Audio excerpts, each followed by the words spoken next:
आपको बता दें, विधायकों के निलंबन की मांग को लेकर उद्धव ठाकरे की ओर से जो चिट्ठी दी गई थी उस पर अब डिप्टी स्पीकर की तरफ से एक्शन लिया जा सकता है। डिप्टी स्पीकर विधायकों को नोटिस जारी कर सकते हैं, उनसे जवाब मांगा जा सकता है। कुछ देर पहले हमने आपको एबीपी न्यूज पर बताया था किस तरीके से 12 बागी विधायकों पर एक्शन लिया जाए, संख्या बढ़ाकर 16 शिवसेना की तरफ से कर दी गई है। और अब डेवलपमेंट ये सामने निकल कर आ रहा है कि डिप्टी स्पीकर जो है वो विधायकों को नोटिस जारी कर सकते हैं। सीधे आपको लेकर चलते हैं, रौनक कुकड़े इस वक्त हमारे साथ मौजूद है। रौनक, ऐसे में अगर इन विधायकों को नोटिस जारी किया जाएगा तो जाहिर सी बात है मुंबई आना होगा इनको गुवाहाटी से जवाब देने के लिए, वरना तो एक्शन।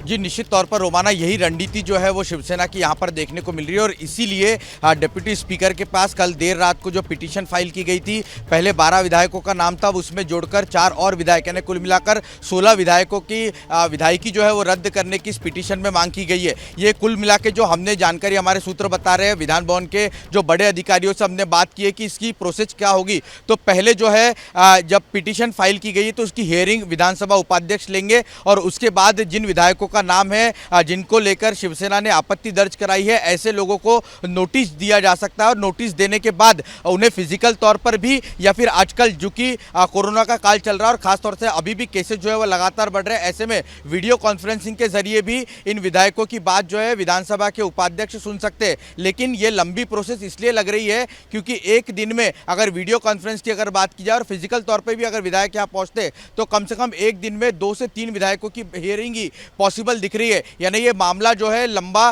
खिंच सकता है और खास तौर से यही रणनीति जो है वो महाविकास आघाड़ी की सरकार की दिख रही है क्योंकि उद्धव ठाकरे और खास तौर से शिवसेना जो है वो लगातार इस बात की ओर इशारा कर रही है कि एकनाथ शिंदे कैंप में जितने विधायक है उसमें से आधे से ज्यादा जो है वो उद्धव ठाकरे और शिवसेना के साथ है। अगर वो मुंबई आते हैं तो आप बड़ी जानकारी दे रहे हैं। मुझे एक और जानकारी आपसे चाहिए। ये जो 16 बागी विधायक हो गए हैं, अब जिन पर शिवसेना खुद कह रही है कि साहब इन पर एक्शन किया जाए, ये बागी विधायक हैं हमारे, नाम किस किस के हैं इसमें? एकनाथ शिंदे का नाम क्या नंबर 1 पोजीशन पर है? लिस्ट मिल पाई आपको सूत्रों के हवाले से? जी देखिए, हमारे पास फिलहाल मैं आपको बताता हूँ कि जो 12 नाम है फिलहाल उनके नाम हमारे पास अवेलेबल है। मैं आपको पढ़ के बता देता हूँ। ये जो नाम है महेश शिंदे, एकनाथ शिंदे, अब्दुल सत्तार, संदीपान भुमरे जो है वो महाराष्ट्र सरकार में कैबिनेट मंत्री थे।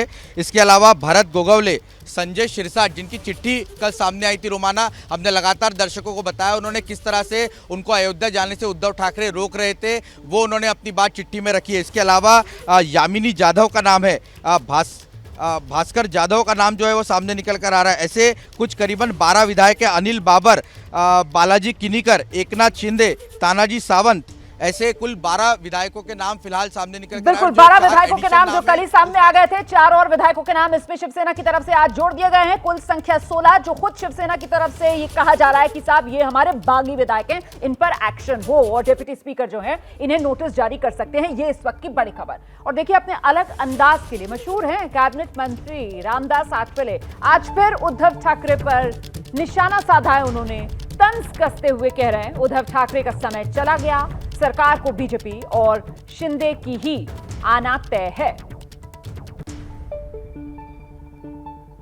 उनका तो टाइम चला गया है, मतलब वहाँ उनके पास आखिर में 4-5 एमएलए रह सकते हैं, बाकी के पूरे एमएलए एकनाथ शिंदे के साथ जाएंगे और सरकार मतलब बीजेपी और एकनाथ शिंदे जी की आएगी।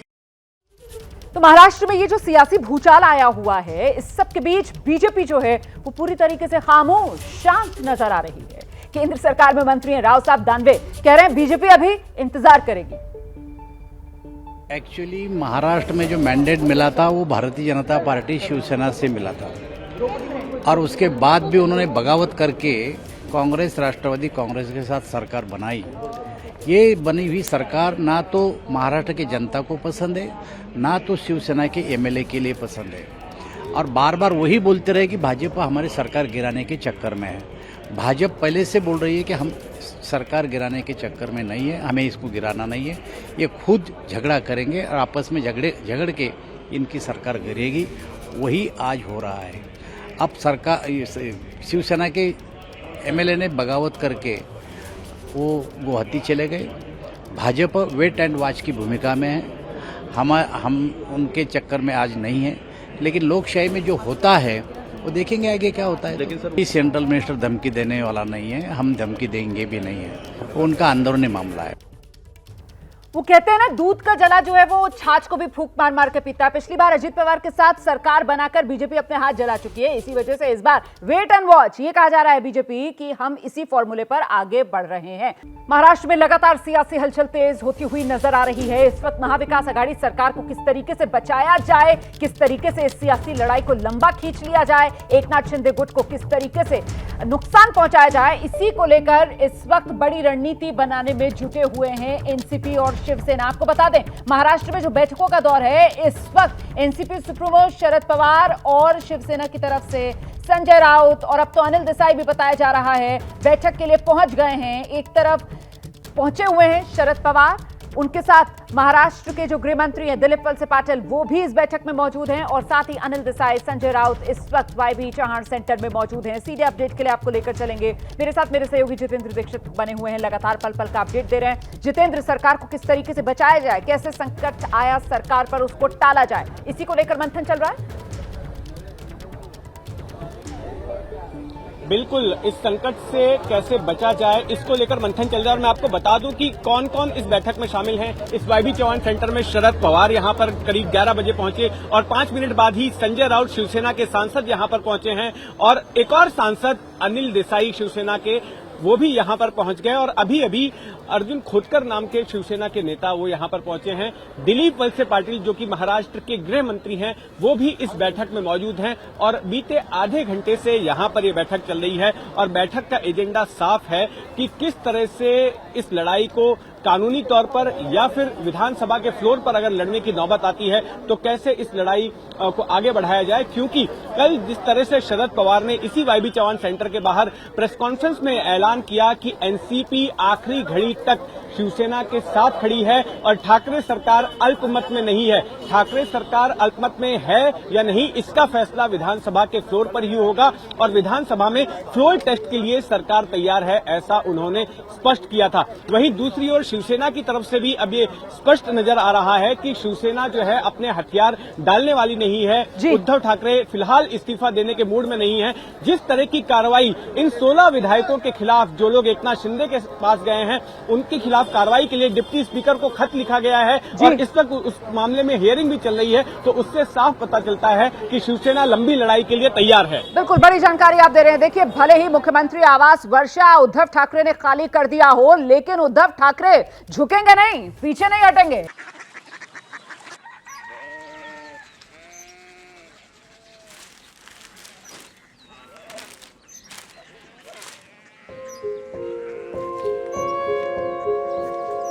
बाबा बाबा, Korea city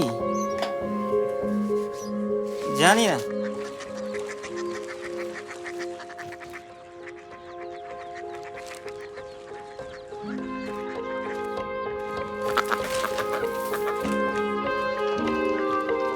Korea city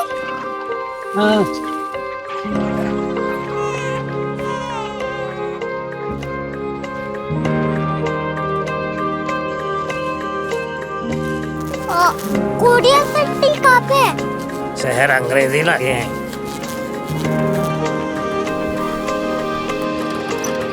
Korea city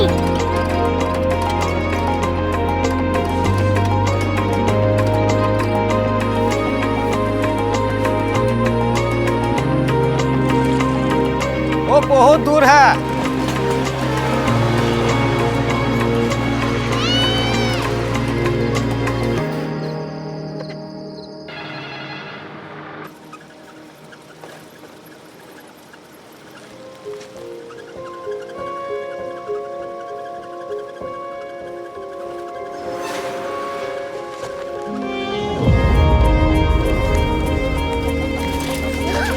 Korea city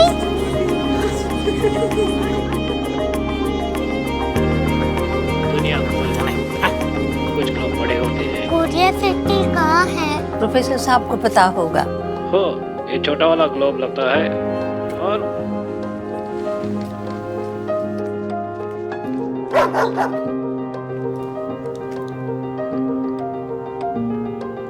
पता नहीं, मेरी बेटी से जाके मिल लो, शायद उसे मालूम हो।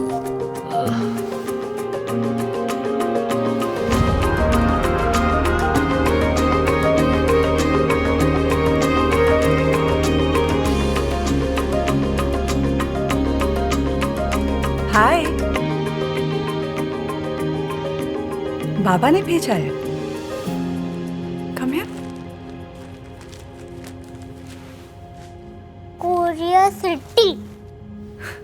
कोरिया सिटी नहीं, क्यूरियोसिटी। वो क्या? That's what brought you here. जो तुम्हें यहाँ तक ले आया। क्यूरियोसिटी।